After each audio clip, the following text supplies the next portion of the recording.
Hello YouTube family, welcome to our new video. आज हम लोग एकदम न्यू रेसिपी को ट्राई करने जा रहे हैं जो कि हमारी बाकी रेसिपी से अलग है। वो है डोनट्स। और ये डोनट्स बहुत ही फ्लफी, बहुत टेस्टी और बहुत यमी बने थे। हाँ, इनको बनाने में थोड़ी सी दिक्कत आती है, लेकिन अगर ये सही बन जाए तो ये बहुत ही टेस्टी बन जाते हैं। तो आप लोग इनको ट्राई ज़रूर करिएगा। मैंने बहुत ही इजी मेथड बताया है इनको बनाने का। तो चलिए इस रेसिपी को शुरू करते हैं। तो डोनट्स बनाने के लिए मैंने यहाँ पर दूध लिया है। ये 1/4 कप दूध है और ये गुनगुना दूध है, मतलब रूम टेम्परेचर पर ही इसको कह सकते हैं। अब हम लोग इसमें गुनगुना पानी डालेंगे, वो भी 1/4 कप ही। जितना दूध उतना ही पानी ऐड करेंगे। और अब हम लोग इसमें डालेंगे चीनी। तो इस डोनट की रेसिपी में हम लोग 1/4 कप चीनी यूज़ करेंगे, पाउडर शुगर, जिसमें से हम लोग 1 टीस्पून जो शुगर है वो इसमें ऐड करेंगे। इस मिक्सचर को ऐड करने के बाद अच्छे से मिक्स करेंगे ताकि चीनी अच्छे से डिज़ोल्व हो जाए। अब जो कि इसमें चीनी अच्छे से डिज़ोल्व हो गई है, अब हम लोग इसमें डालेंगे dry instant east. Instant east को हम लोग एक्टिवेट नहीं करते हैं, वो डायरेक्ट ही बैटर में यूज़ हो जाता है और इससे हमारा जो मिक्सचर है वो बहुत ही फ्लफ़ी बनता है, बहुत अच्छे से ही फूलता है। तो अब हम लोग इसमें 1/2 टेबलस्पून ईस्ट डाल के इसको अच्छे से मिक्स करेंगे। इसको मिक्स करके हम लोग ढक के साइड में रख देते हैं। तब तक हम लोग हमारे जो ड्राई इंग्रेडिएंट्स हैं उनको ऐड कर लेते हैं। तो ड्राई इंग्रेडिएंट्स के लिए मैंने यहाँ पर एक बड़ा बाउल लिया है, उसमें हम लोग डालेंगे 2 कप मैदा। अब ये जो ड्राई इंग्रेडिएंट्स हैं इनको छानना बहुत ज़रूरी है ताकि इनमें कोई भी लम्स ना हो और ये मिक्सचर बहुत ही एयरी बन सके। अब हम लोग इसमें देखिए मैदा छान लिया है। मैदा छानने के बाद जो हमारा चीनी थी, 1/4 कप में जो बची हुई चीनी थी, वो हम लोग इसमें ऐड करेंगे। इस मिक्सचर में नमक भी डालना होता है, चुटकी भर नमक डालना होता है, लेकिन अगर आपने सॉल्टेड बटर यूज़ किया है तो नमक डालने की कोई ज़रूरत नहीं है। अब इस मिक्सचर को हम लोग अच्छे से छान लेंगे। तो ड्राई इंग्रेडिएंट्स ऐड करने के बाद इसको अच्छे से मिक्स करेंगे और इसमें ना बीच में एक होल टाइप का बना लेंगे ताकि हम लोग इसमें कर्ड डाल सकें, दही। तो हम लोगों ने यहाँ पे 1/4 कप दही लिया है और ये दही फ्रेश होना चाहिए, रखा हुआ नहीं होना चाहिए, क्योंकि रखा हुआ दही खट्टा हो जाता है, जिससे कि जो ब्रेड का टेस्ट है वो भी खट्टा खट्टा आएगा। इसीलिए फ्रेश दही लेना है। तो इसमें ये दही ऐड करने के बाद हम लोग इसको मिक्स कर लेंगे अच्छे से। तो मिक्स करने के बाद हम लोग इस मिक्सचर को किसी बड़े बर्तन में ट्रांसफ़र कर लेंगे, जिससे कि इस डो को नीट करने में हमें आसानी हो। इसमें हम लोग जो ईस्ट का मिक्सचर था वो भी डाल देते हैं। स्टार्टिंग में तो इस मिक्सचर को हम लोग सिर्फ बाइंड करेंगे अच्छे से ताकि इकट्ठा हो जाए। उसके बाद हम लोग इसको नीचे सरफेस पर ट्रांसफ़र करेंगे, जहाँ पर हम लोग इसको अच्छे से नीट कर सकते हैं। क्योंकि अभी तो ये देखने में गीला बिल्कुल भी नहीं लग रहा है, लेकिन अभी जैसे जैसे ये बाइंड होता जाएगा तब आपको फील होगा कि हाँ, ये मिक्सचर अभी बहुत ही गीला और बहुत ही स्टिकी है। तो अब हम लोग इसको लगभग 8 से 10 मिनट के लिए अच्छे से नीट करेंगे अपनी गद्दी की हेल्प से। गद्दी का जो नीचे वाला हिस्सा होता है पाम का, उससे हम लोग इसको स्ट्रेच करेंगे और ऐसे ही करते करते 8 से 10 मिनट के लिए हम लोग नीट करेंगे। तो 8 से 10 मिनट अब हो चुके हैं इस बैटर को नीट करते करते, और अब देखिए हल्का हल्का स्मूथ भी दिखने लगा है। तो अब हम लोग इसमें बटर ऐड करेंगे। तो मैंने यहाँ पर 2 टेबलस्पून बटर लिया है और मैंने जो बटर लिया है वो सॉल्टेड बटर है, इसीलिए मैंने इस डो में जो नमक है वो ऐड नहीं किया था। अगर आप अनसॉल्टेड बटर लेते हैं तो आप 1 टीस्पून नमक बैटर में ऐड करिएगा।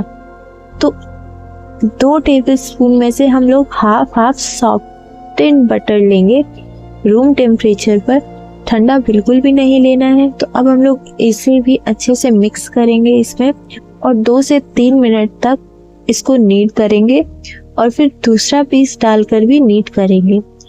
याद रखिएगा कि ये डो जितना ज़्यादा ही इसको हम लोग नीट करेंगे उतना ही अच्छा बनेगा और डोनट्स हमारे उतने ही फ्लफी बनेंगे। तो लगभग 2 से 3 मिनट अब हो गए हैं बटर ऐड करने के बाद नीट करते करते। तो अब हम लोग बैटर को चेक करेंगे, डो को चेक करेंगे कि ये रेडी हुआ है कि नहीं।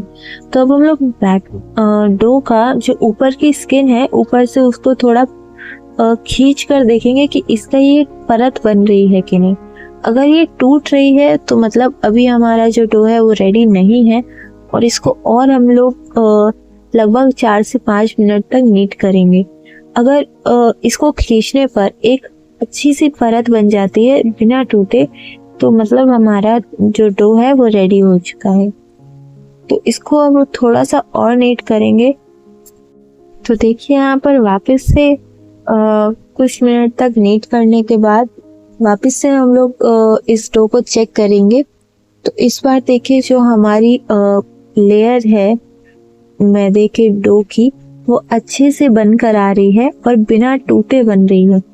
इसको खींचने पर जो मैदा है जो डो है वो टूट नहीं रहा है।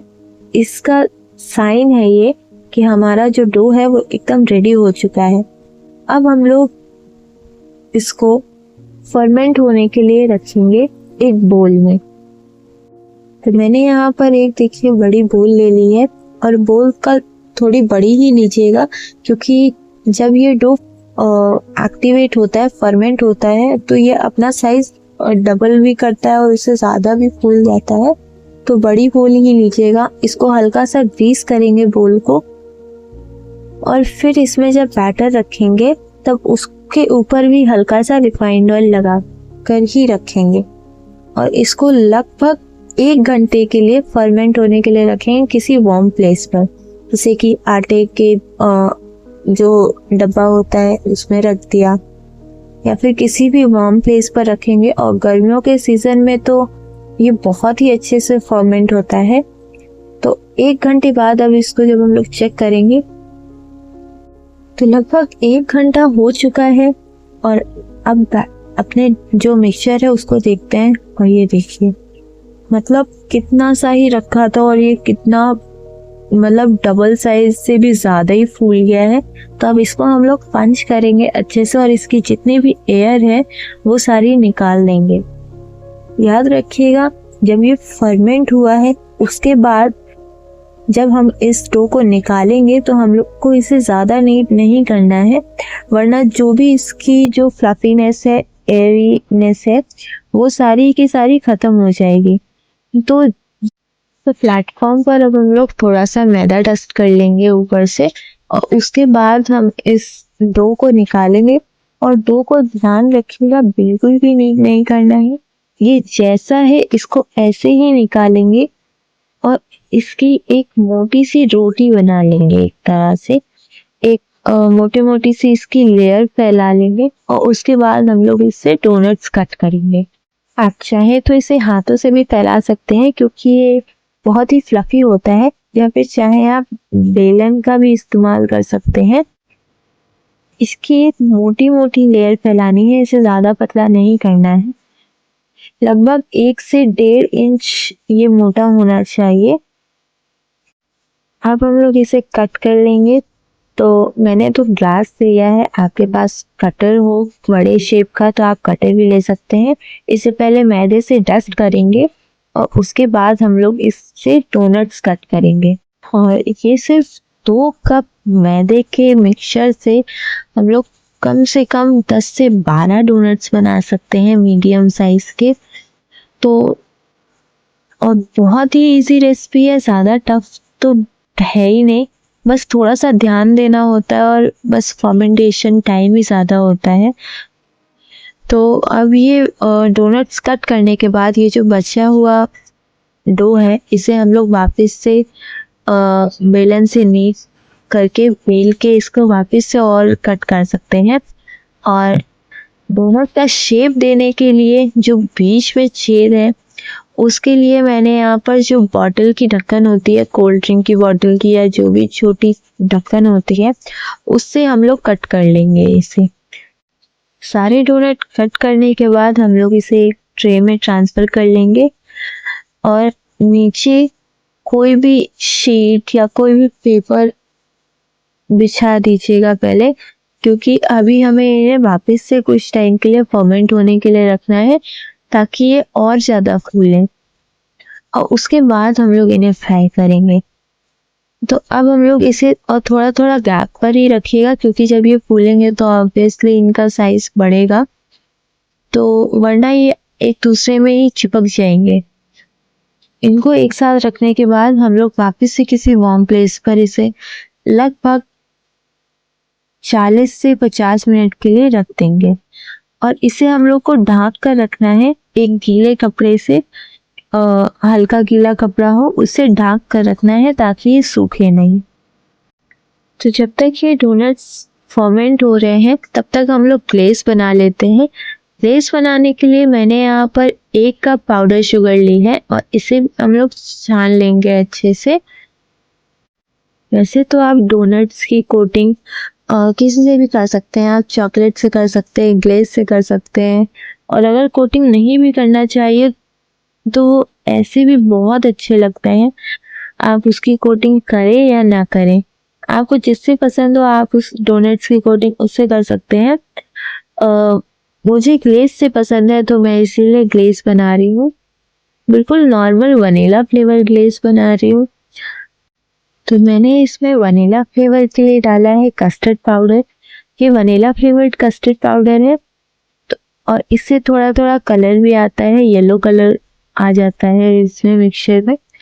तो मैं इसमें यही डाल रही हूँ। मैंने इसमें 3 टेबलस्पून कस्टर्ड पाउडर डाला है, वनीला कस्टर्ड पाउडर। आप चाहें तो आप किसी भी फ्लेवर का बना सकते हैं, आप चॉकलेट, स्ट्रॉबेरी, किसी भी फ्लेवर का डाल सकते हैं। आप वनीला एसेंस डाल सकते हैं। मेरे पास इस समय वनीला एसेंस अवेलेबल नहीं था तो मैंने कस्टर्ड पाउडर ही डाल दिया। अब इसे भी हम लोग अच्छे से छान लेंगे। इसे छानने के बाद हम लोग अच्छे से मिक्स करेंगे और फिर हम डालेंगे इसमें 1/4 कप दूध। दूध हम लोग थोड़ा थोड़ा करके डालेंगे, क्योंकि जब भी हम लोग कस्टर्ड पाउडर का यूज़ करते हैं तब उसमें लम्स आ जाते हैं मिक्सचर में, तो इसीलिए मैंने थोड़ा थोड़ा करके डाला है। और इसमें बिल्कुल भी अगर लम्स आए तो बहुत ही अच्छे से मैंने इसको मिक्स किया है ताकि इसमें बिल्कुल भी लम्स ना आए। वैसे ही दूध डालकर, सारा दूध डालकर हम लोग इसे अच्छे से मिक्स कर लेंगे और इसमें हम लोग ग्लेस में लास्ट में 1 चुटकी नमक डालेंगे और बनके तैयार है हमारा ग्लेस। तो देखिए येलो कलर का बना है ये और वनीला फ्लेवर भी है। तो 1 घंटा हो गया है और अब हम लोग एक कढ़ाई में रिफाइंड ऑयल या फिर तेल गर्म होने के लिए रख देते हैं। तो 1 घंटा हो गया है और अब हम लोग एक कढ़ाई में रिफाइंड ऑयल या फिर तेल गर्म होने के लिए रख देते हैं। तो डोनट्स फर्मेंट होने के बाद अपने शेप से डबल हो गए थे। तो और जब तेल गर्म हो जाए तो हम लोग गैस बिल्कुल लो से हल्का सा हाई रखेंगे और तभी हम लोग डोनट्स को फ्राई करेंगे। और जब जो तेल का टेम्परेचर है वो ज़्यादा अगर कम हो जाए तो आप उसको थोड़ा सा तेज़ करके उसे वापस से बैलेंस कर सकते हैं। इसे ज़्यादा हाई फ्लेम पर नहीं रखना है वरना ये अंदर से कच्चे रह जाएंगे। और मैं आप लोगों को दिखाना भूल गई, मैं वीडियो बनाना भूल गई जब मैंने फर्मेंट होने के बाद इनको निकाला था और मैंने डायरेक्ट ही इसको फ्राई करने लगी। इसको हमें लगभग 2 से 3 मिनट तक फ्राई करना है जब तक ये अच्छे से गोल्डन ब्राउन नहीं हो जाता और अच्छे से फूल नहीं जाता।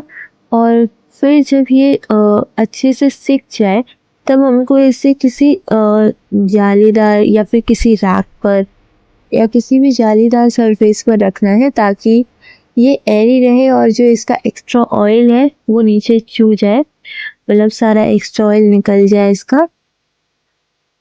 या फिर आप किसी नैपकिन पर रख सकते हैं। अब जब ये डोनट्स ठंडे हो जाएंगे तब हम लोग इनमें ग्लेस की कोटिंग करेंगे। तो मेरे डोनट्स में तो ग्लेस की कोटिंग अच्छे से दिख ही नहीं रही है, क्योंकि डोनट्स भी गोल्डन ब्राउन है, येलो शेड में है, और जो मेरा ग्लेस है वो भी येलो शेड का ही है। तो ग्लेस से अच्छे से कोटिंग करने के बाद मैंने इस पे ड्राई फ्रूट्स की, और जो कैंडीड फ्रूट्स होते हैं मेरे पास वो पड़े हुए थे, अवेलेबल थे, तो मैंने उससे इसकी कोटिंग करी है। और फिर उसके बाद हम लोग इसे फ्रिज में रख देंगे थोड़ी देर, ताकि ये ठंडा हो जाए, ग्लेज इसका सेट हो जाए अच्छे से। और इसके बाद इसको खाइए, अपने फैमिली को खिलाइए और इन्जॉय करिए, क्योंकि बहुत ही टेस्टी बनते हैं, एकदम फ्लफी के मुंह में जाते ही घुल जाते हैं बिल्कुल। और हमारी वीडियो अगर आपको अच्छी लगे तो हमारी वीडियो को लाइक करिएगा, चैनल को सब्सक्राइब करिएगा, और ऐसे ही आपके लिए नई नई वीडियोस लाती रहूँगी, नई नई रेसिपीज लाती रहूँगी। हमारे साथ कनेक्टेड रहिएगा और हमारे सोशल मीडिया अकाउंट को भी फॉलो करिएगा। आज की वीडियो में इतना ही, मिलती हूँ आपसे अगली वीडियो में, तब तक के लिए बाय बाय।